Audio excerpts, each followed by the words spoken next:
വലിയ ആശ്വാസത്തിലാണ് മാനന്തവാടി പിലാക്കാവിലെ പഞ്ചാരക്കൊല്ലി പ്രദേശം. പ്രദേശവാസിയായ രാധയെ കൊല്ലുകയും ദിവസങ്ങളോളം പ്രദേശത്തെ മുൾമുനയിലാക്കുകയും ചെയ്ത കടുവയെ ചത്ത നിലയിൽ കണ്ടെത്തിയ വാർത്ത ആഹ്ലാദത്തോടെയാണ് ജനങ്ങൾ സ്വീകരിച്ചത്. എങ്കിലും ചത്തത് രാധയുടെ ജീവനെടുത്ത നരഭോജി കടുവ തന്നെയാണ് എന്ന് ശാസ്ത്രീയമായി തെളിയണമെന്ന നിലപാടിലാണ് ഇവർ. മറ്റു പ്രദേശങ്ങളിലും കടുവയുടെ സാന്നിധ്യം ഉള്ളതിനാൽ ദൗത്യം തുടരുമെന്ന് വനം മന്ത്രി AK ശശീന്ദ്രനും വ്യക്തമാക്കി. ചത്തത് നരഭോജി തന്നെയാണ് എന്ന് വനം വകുപ്പും RRT സംഘവും സ്ഥിരീകരിച്ചതോടെ ഭീതിയുടെ പിടിയിൽ നിന്ന് ഈ നാട് മോചിക്കപ്പെടുകയായിരുന്നു. പടക്കം പൊട്ടിച്ചും മധുരപലഹാരങ്ങൾ വിതരണം ചെയ്തുമാണ് നാട് സന്തോഷ വാർത്തയെ വരവേറ്റത്. കടുവ ഉൾപ്പെടെയുള്ള വന്യമൃഗങ്ങളുടെ സ്ഥിരം സാന്നിധ്യമാവുന്ന പ്രദേശങ്ങളാണ് പീലാക്കാവും പഞ്ചാരക്കൊല്ലിയും മണിയൻകുന്നും ഒക്കെയെങ്കിലും കടുവ ആളെ കൊന്ന സംഭവം ഇതാദ്യമായാണ്. പഞ്ചാരക്കൊല്ലിയിലെ സ്വകാര്യ തോട്ടത്തിൽ കാപ്പി പറിക്കാൻ പോയ മീൻമുട്ടി താറാട്ട് രാധയാണ് ദാരുണമായി കൊല്ലപ്പെട്ടത്. കാപ്പിത്തോട്ടത്തിൽ വെച്ച് കടുവയെ രാധ ആക്രമിച്ചതിന് ശേഷം 100 മീറ്ററോളം ഉൾക്കാട്ടിലോട്ട് വലിച്ചു കൊണ്ടുപോയാണ് ഭക്ഷിച്ചത്. കടിച്ചെടുത്ത നിലയിലായിരുന്നു മൃതദേഹം കണ്ടെത്തിയിരുന്നത്. രാധയുടെ വിയോഗ വാർത്ത പടർന്നതോടെ ഞെട്ടലോടെയാണ് പ്രദേശവാസികൾക്ക് എല്ലാം ആദ്യം ഉണ്ടായിരുന്നത്.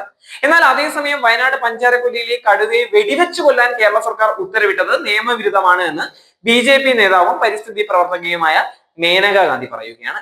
കടുവയെ വെടിവെച്ച് കൊല്ലരുതെന്ന് കേന്ദ്ര ഉത്തരവ് നിലവിലുണ്ട്. കേരളത്തിന്റെ നടപടി നിയമന ലംഘനമാണ് എന്നാണ് മേനക ഗാന്ധി പറയുന്നത്. അതേസമയം പഞ്ചാരക്കൊല്ലിയിലെ നരഭോജി കടുവയെ ഇന്ന് രാവിലെ ചത്ത നിലയിൽ കണ്ടെത്തുകയായിരുന്നു. ഒരു കടുവയും വെടിവെച്ച് കൊല്ലാനുള്ള ഉത്തരവിടാനാകില്ല എന്നാണ് മേനക ഗാന്ധി പറയുന്നത്.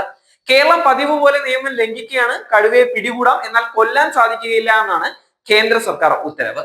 ആനയും കടുവയും കാട്ടുപന്നിയും ഒക്കെ കൊല്ലാനാണ് കേരളീയർക്ക് ഇഷ്ടം. ഇത് അവസാനിപ്പിക്കാൻ രാജ്യത്ത് നിയമങ്ങൾ ഉണ്ട് എന്നും കടുവ ദേശീയ സമ്പത്താണ് എന്നുമാണ് മേനക ഗാന്ധി പറയുന്നത്.